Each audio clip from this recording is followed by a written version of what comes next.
चलिए आज भारत के संविधान की पहली कहानी को समझते हैं। ये कहानी है हमारे देश की पहचान की, उसकी सीमाओं की और उसके भविष्य की नींव की। तो आइए मिलकर इस कहानी के पन्ने पलटते हैं। तो एक बहुत ही दिलचस्प सवाल से शुरुआत करते हैं। आखिर हमारे देश के दो नाम क्यों हैं, इंडिया और भारत? इसका जवाब हमें कहीं और नहीं बल्कि सीधे हमारे संविधान के पहले अनुच्छेद में ही मिल जाता है। देखिए, इन नियमों को आसान बनाने के लिए चलिए एक कल्पना करते हैं। मान लीजिए कि भारत एक बहुत बड़ा घर है और संविधान वो उस घर को चलाने वाली रूल बुक है। ये सिंपल सा आइडिया हमें इन आर्टिकल्स को समझने में बहुत मदद करेगा। तो चलिए इस रूल बुक का पहला पन्ना खोलते हैं। अनुच्छेद 1 ये हमारे घर की यानी हमारे देश की सबसे पहली पहचान तय करता है। इसका नाम क्या होगा और इसका नेचर कैसा होगा। तो ये रही हमारे पहले सवाल का जवाब। संविधान साफ साफ कहता है इंडिया यानी भारत राज्यों का एक संघ यूनियन होगा।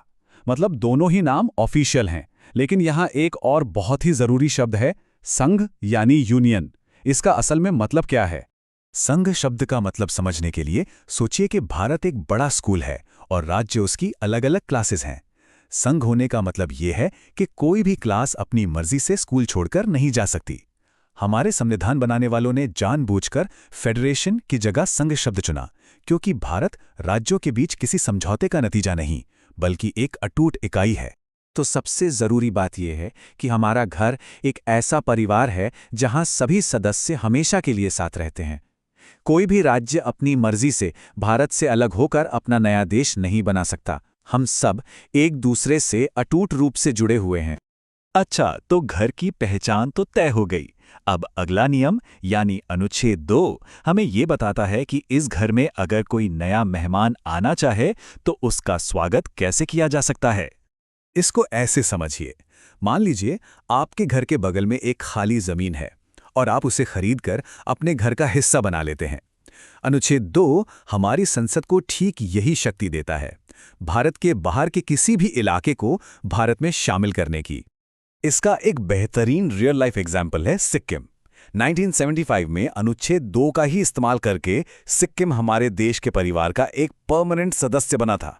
तो बाहर से नए मेहमानों का स्वागत तो हो गया, पर घर के अंदर ही अगर कुछ बदलाव करने हो तो यहीं पर आता है अनुच्छेद 3। ये घर के कमरों को फिर से अरेंज करने के नियम बताता है, यानी भारत के अंदर ही राज्यों की सीमाओं में फेरबदल करना। तो संसद के पास एक तरह से घर के नक्शे को बदलने की काफी पावर है। वो नए राज्य बना सकती है, किसी राज्य की बाउंड्रीज या एरिया को बदल सकती है, या यहां तक कि किसी राज्य का नाम भी बदल सकती है। ये बिल्कुल वैसा ही है जैसे एक बड़े से कमरे के बीच में पर्दा डालकर उसे 2 छोटे कमरों में बांट दिया जाए। ठीक वैसे ही संसद एक बड़े राज्य को तोड़कर 2 या उससे ज्यादा राज्य बना सकती है। इसका एक बहुत ही जाना पहचाना उदाहरण है उत्तराखंड का बनना। पहले ये उत्तर प्रदेश का ही हिस्सा था, फिर अनुच्छेद 3 का इस्तेमाल करके संसद ने इसे एक अलग राज्य बना दिया। यही प्रोसेस बिहार से झारखंड और मध्य प्रदेश से छत्तीसगढ़ बनाने में भी अपनाया गया था। तो अब इन दोनों में अंतर एकदम साफ है ना? अनुच्छेद 2 है बाहरी जमीन जोड़ने के लिए, मतलब नए मेहमानों के लिए, और अनुच्छेद 3 है घर के अंदर ही पहले से मौजूद कमरों को रीअरेंज करने के लिए। और अब आते हैं इस अध्याय के आखिरी नियम पर, अनुच्छेद 4। ये हमें बताता है कि अनुच्छेद 2 और 3 के तहत ये जो बदलाव करने हैं उनका प्रोसेस कितना आसान है। देखिए, अनुच्छेद 4 की सबसे खास बात यही है कि नए राज्यों को शामिल करने या मौजूदा राज्यों की सीमाओं को बदलने के लिए संविधान में कोई बहुत बड़ा मुश्किल संशोधन करने की जरूरत नहीं है। इन बदलावों के लिए चाहिए सिर्फ एक साधारण बहुमत। अब ये क्या होता है? इसका सीधा सा मतलब है कि संसद में जितने भी सदस्य उस दिन मौजूद हैं और वोट कर रहे हैं, अगर उनमें से 50% से ज्यादा भी सहमत हो जाएं, तो ये बदलाव किया जा सकता है। ये कुछ ऐसा है जैसे घर में कुछ बड़े फैसलों के लिए सबकी सहमति चाहिए होती है, लेकिन कमरे की साफ सफाई जैसे छोटे कामों के लिए एक आसान हाँ ही काफी है। अनुच्छेद 4 संसद को ठीक यही आसान अनुमति देता है। तो जब हम इन चारों नियमों को एक साथ देखते हैं तो क्या तस्वीर उभरती है?